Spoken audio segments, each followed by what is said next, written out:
Did you know our thoughts direct our feelings? Whenever we have a thought, our brain automatically releases chemicals into our body. Hi, my name is Paula Guthrie. I'm a leadership and a brain health trainer, and today I'm bringing information about automatic negative thoughts and how to take control of our thoughts. So whenever you have a bad thought, your brain releases chemicals that make you feel bad. And whenever you have good thoughts, your brain releases chemicals that make you feel good. So you don't have to believe every thought you have, because our thoughts lie most of the time, because most of the time we get negative thoughts. So they lie to us, and we have to take control of our thoughts so that we can create good feelings. So before I move on, I want to share that if you are in a situation right now that you feel like this is only happening to you, if you feel that it's affecting every single area in your life, if you feel like this situation will never go away, that is permanent, then allow me to tell you that if you don't have a support system, ask for help, because these thoughts will feed, they feed each other, and then you get trapped into a cycle. And here I'm going to show you, it is a triangle that whenever you feel like your situation is permanent, like it's staying forever, that's how it feels right now. You don't know how to get out of it. Then you feel like it's only happening to you. Nobody else gets to deal with it but you. Somehow it's like it's a personal thing. And then if you think that it's pervasive, where it's like it's affecting every single area in your life, seek help. Because you don't want to be trapped in this triangle, because it's going to take you to a deep depression. I have been in this situation before. I didn't go through deep depression, but it's because I had a support system. I had my husband, his family, my family. And what my situation was is like immigration denied my residency. So, it's like it was only happening to me. That's how it felt. It was very personal. And I thought it was going to be forever. I mean, it took us 5 years. So it seems like it was going to be forever. And pervasive, it was because it was affecting every single area in my life. I couldn't go to school. I couldn't have a driver's license. It was stopping me from progressing. And when they denied me, they never sent me a letter of deportation. So I was always afraid that they're going to be knocking on my front door when they figure out that they forgot to email this letter. So I was always in survival mode. And the sad part is not that I didn't want to go back to Mexico. I mean, I love my country and my family. The stress part is that my firstborn was born deaf. So he needed medical assistance. He had to go to speech therapy. He had to go to doctor's appointment. When his processor stopped working, I would call and they would automatically email him whatever piece he was not working at a time. So it was a stressful situation. Because I didn't want to be deported and leave my kid here, or take him to Mexico and then him not having the quality of health care that he needed. So it was an issue. And now that I am learning, I realized that I was trapped here, but I had a support system. I had my husband, his family, my family, that my mom would say, if you're healthy, if we're healthy, we're happy. That's all we're going to focus on. We're not going to think about immigration and how we cannot see each other, or I cannot go over there. So I had a support system. If you do not have a support system, and if you feel trapped in this triangle, get help, because they feed within each other, and you don't want to be trapped, in deep depression. So please ask for help. There's people out there that can help you and help you get out and see life, in a beautiful way. So moving on to negative thoughts. With Dr. Amen, I've been able to learn that there are different categories of negative thoughts. So today I've learned 9, and today I'm gonna share 4 with you. The first one is mind reading. So whenever you are thinking, assuming what other people are thinking, you are playing the game of mind reading. So those thoughts that you're getting, that you think, well, she doesn't like me because she didn't stay till the end of my meeting. Well, she didn't like me, she doesn't like me because she doesn't reply to my text fast enough. You will begin to assume that, these people don't like us because of it. So be careful, when you're catching yourself thinking that somebody don't like you, that somebody, is meaning something ugly towards you. Be aware of those thoughts, because that's a mind reading category thought that is toxic, that is not going to benefit you, because it's going to create those feelings. They're going to make you feel bad, right? So the second one is fortune telling. Fortune telling is like, we have no evidence of what's going to happen in the future, but you assume that it's not going to go well. And here it could be a part of our self-doubt, that is also inspiring with these thoughts. Like before I started creating videos, one of my negative thought was that, well, nobody's going to watch them. Why should I create videos? It was a battle because I wanted to, it was something that I felt like I had to do. But then my mind sometimes would say, you're crazy. Nobody's going to listen, watch your videos. You have an accent. So it was like, there's different thoughts that come into our mind. So make sure that whenever you're having you have a project coming up and you're afraid, maybe you have the self-doubt, maybe you get the imposter syndrome, and then you begin to develop these thoughts, pay attention if it's a fortune telling thought that is telling you don't do it, it's not gonna turn out the right way. So that you can learn to stop it and say, I don't want this thought. And I'm going to show you here in a little bit how you can say stop. The third one is blaming. This is another category of negative thoughts. Whenever we begin to blame other people, whenever things don't go our way, or, whenever we want something and it doesn't happen, then we blame others.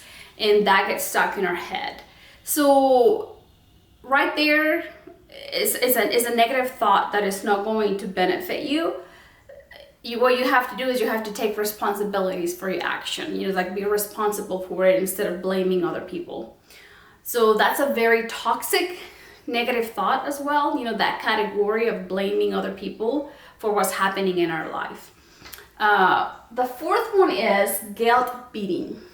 Like whenever you begin to think, well, I should have done this, I ought to do this, I have to do this, and you begin to feel guilty, and these thoughts begin to tell you, what you should have done or what you need to do.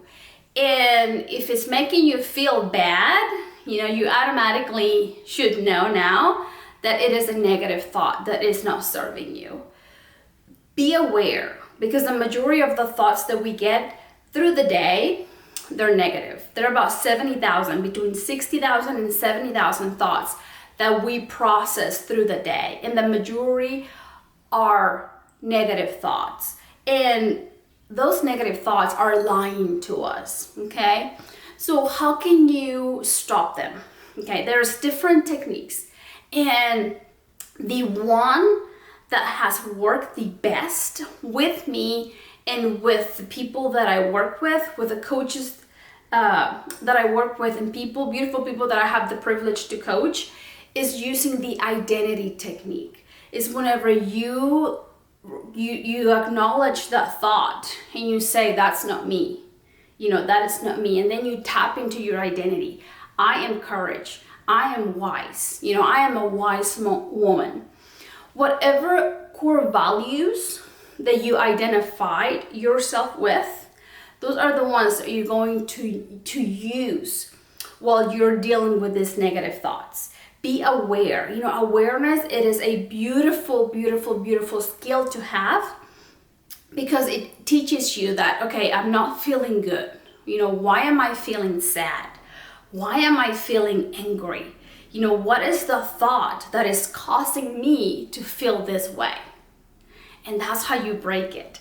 You begin with the awareness, and then you say, okay, well, but I'm a wise woman. Why am I allowing this thought to influence my feelings? It's like, no.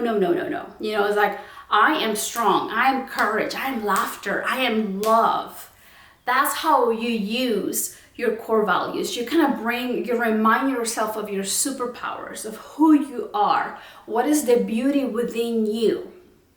Now, like I said, there is different strategies. Dr. Amen talks about Byron Katie. I have not read her book, but through her depression, she asked herself 4 questions. And through those 4 questions, she was able to identify that those thoughts were not her thoughts. They were just thoughts around her, but they weren't hers. They were just lying to her. So one of her questions is like, is this true? Is it really true that she don't like me? Because we don't really know. It's just a mind-reading thought. In reality, we don't really know. We are assuming. Okay? So one of those, for her 4 questions, like I said, the first one is it true? Is it really true? And then another question is like, who would I be without this thought? Who would you be without the mind-reading thought? You'd probably be happier. You'd probably be enjoying your moment, the time with your family, right? So I can make another video about her strategy. I don't really use her strategy because you have to find what works for you. You have to find what works for, like in my case, for the people that I work with. It's like I observe, what works for each person. So find out what works for you to stop those negative thoughts. Joseph McClendon III, he has a stop technique. And it's like, as soon as you're aware of that there is a negative thought, you say stop. It's like you break your pattern. You jump up and down, you figure out what works for you that's going to break the pattern. And we have control. It's like we get to decide how long do we want to be in that sad moment. How long do we want to be in that angry state, blaming other people? It's like we get to choose. We're humans. We're going to react. But we have the control to determine, to decide how long we want to be in that sad moment, in that angry moment, in the uncertainty. I hope this information helps you at least to be aware, that we all get negative thoughts, that we all deal with, the mind reading, the fortune teller, blaming, guilt beating, and some other categories of negative thoughts.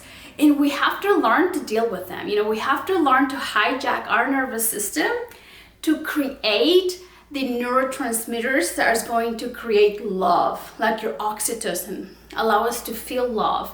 Our serotonin allow us to feel proud, because we cleaned the bathroom, because we cooked dinner, because we accomplished those tiny tasks, that we have to do it. But whenever we check it out of our to-do list, we're like, we have to celebrate. We have to feel that proud moment, even if it was just cleaning the bathroom or sweeping and mopping the floors.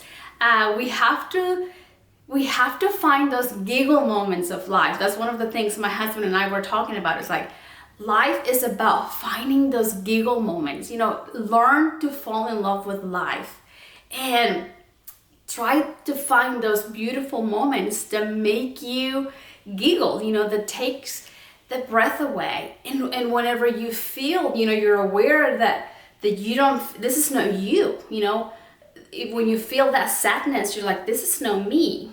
How can I fall in love with life again?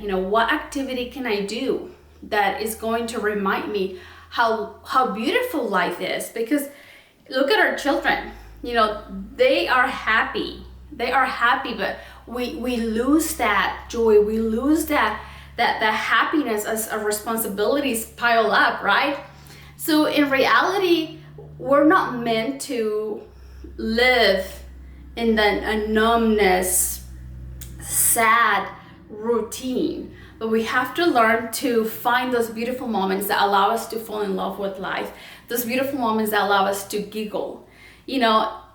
Stop thinking on everything that divide us, like the abortion law, the immigration law, the climate weather, if we believe or not believe. There is a division of what we think is right and they think is right, but it's because we're seeing it. I'm seeing this side and you probably are seeing this side, and I'm going to tell you what I think about what I see over here, but then you're going to tell me no, because I see this and that from the other side. So there's silly things out there, not silly because it affects our humanity, but if we can stop thinking of our division and look through life and see what makes us giggle. How can we fall in love with life and appreciate life and find those beautiful moments? I hope this information helps you. I think I share more than what I should have. Share this video with anybody that you might think needs to hear it. We're in this boat together, even if we have different beliefs. Subscribe to my YouTube channel. You can find me at Paula Guthrie, and you can follow me in social media as well. Blessings to you all. Have a great day, and we'll see you soon.